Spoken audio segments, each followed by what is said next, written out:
frosty, starry, clear weather, quiet and calm. Bump! A pot was thrown against the door. Bang! Fireworks were shot off to welcome the new year, for it was New Year's Eve, and now the clock struck 12.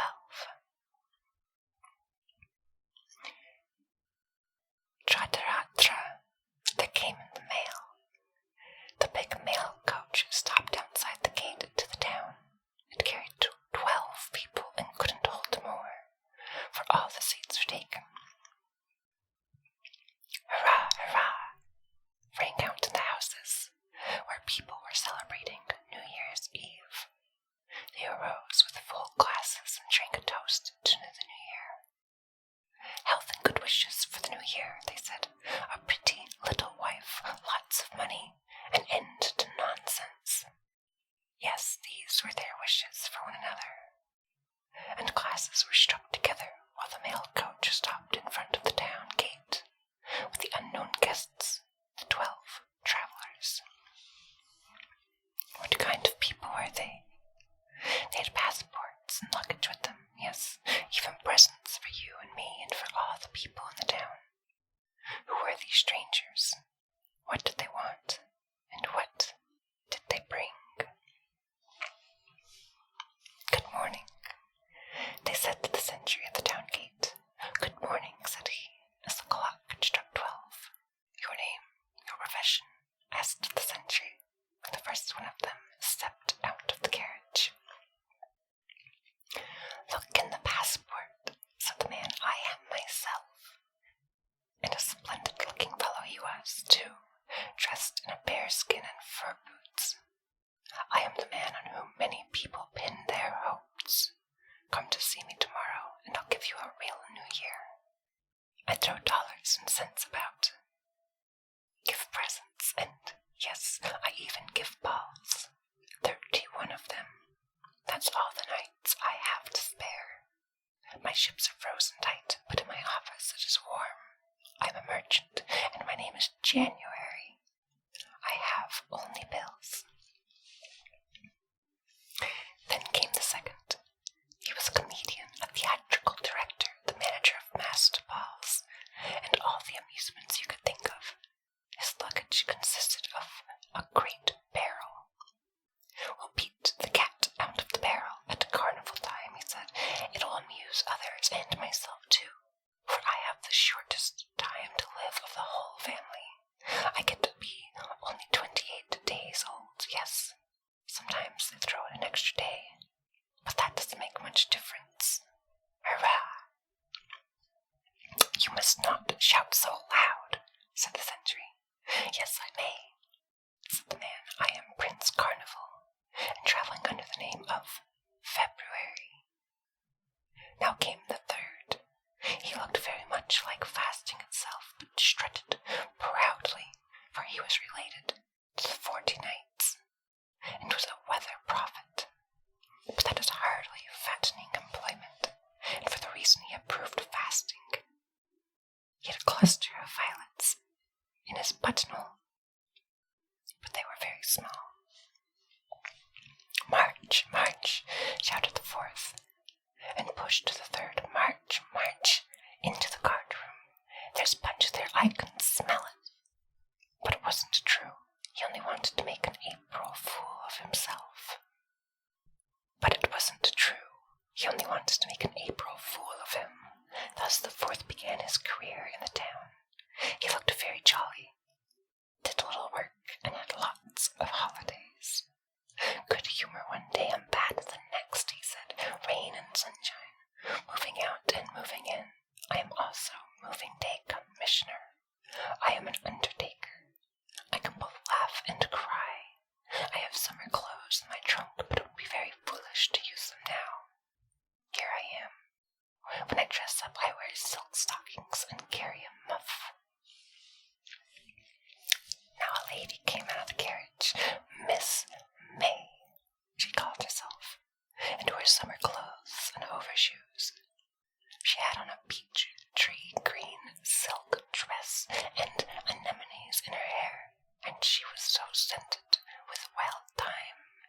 mid-century had to sneeze. "God bless you," she said, and that was her greeting. She was beautiful, and she was a singer, not of the theater, but a singer of the woodlands. Not at county fairs, no. She roamed through the fresh green forest and sang there for her own entertainment. In her handbag, she had a copy of Christian Winther's woodcuts, which were like the beech tree forest itself, and also little poems by Richard, which were like the wild thyme. "Now comes the mistress, the young mistress," shouted those inside the carriage. And then out came the lady, young and delicate, proud and pretty. You could easily see that she was born to be a lady of leisure. She gave a great feast on the longest day of the year, so that her guests might have time to eat the many dishes of food at her table. She could afford to ride in a carriage of her own, but still she traveled in the mail coach like the others, for she wanted to show she wasn't too proud. But she didn't travel alone. With her was her eldest brother, July. He was a well-fed fellow in attire, and with a Panama hat. He had but little baggage with him because it was a nuisance in the heat. He had brought only his bathing cap and swimming trunks. That isn't much.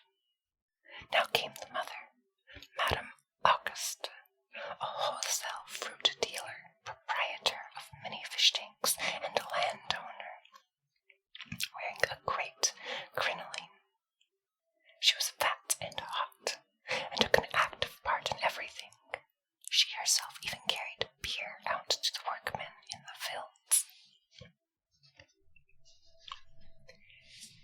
"In the sweat of thy face shalt thou eat bread," she said. "That is written in the Bible. Afterward, we can have the picnics and dances in the woods, and the harvest festivals." Such was the mother. Now again came a man, a painter by profession, a master of colors, as the forest soon learned. The leaves had to change the colors, but how beautifully, whenever he wished it. Soon the wood glowed with red, yellow, and brown. The painter whistled like the black starling bird, and was a brisk worker. He wound the brown-green hop plants around his beer jug, which decorated it beautifully. Indeed, he had an eye for decorating.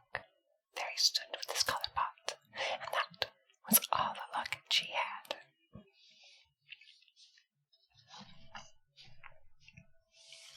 Now followed a land proprietor who was thinking of the grain months, of plowing and preparing of the land, and yes, also a little of the pleasures of field sports. He had his dog and his gun, and he had nuts in his game bag. Crack, crack! He had an awful lot of baggage with him, and even an English plow.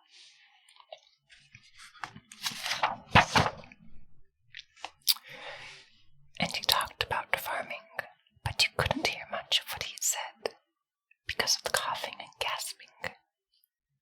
It was November coming.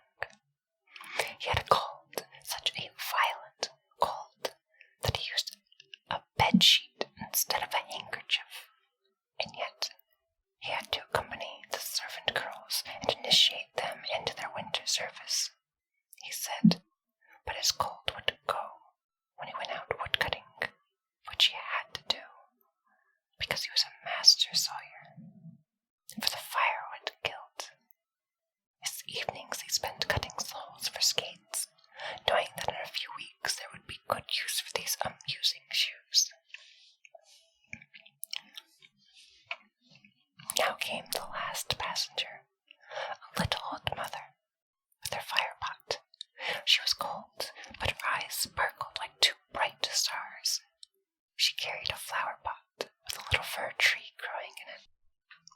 "I shall guard and nurse this tree so that it may grow large by Christmas Eve and reach from the ground right up to the ceiling, and be covered with lighted candles, golden apples, and little cut-out paper decorations.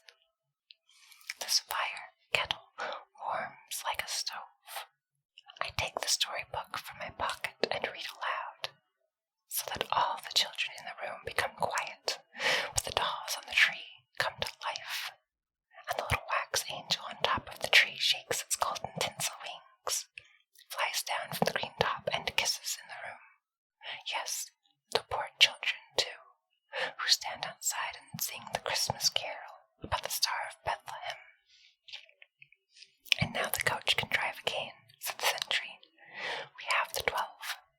Let another coach drive up.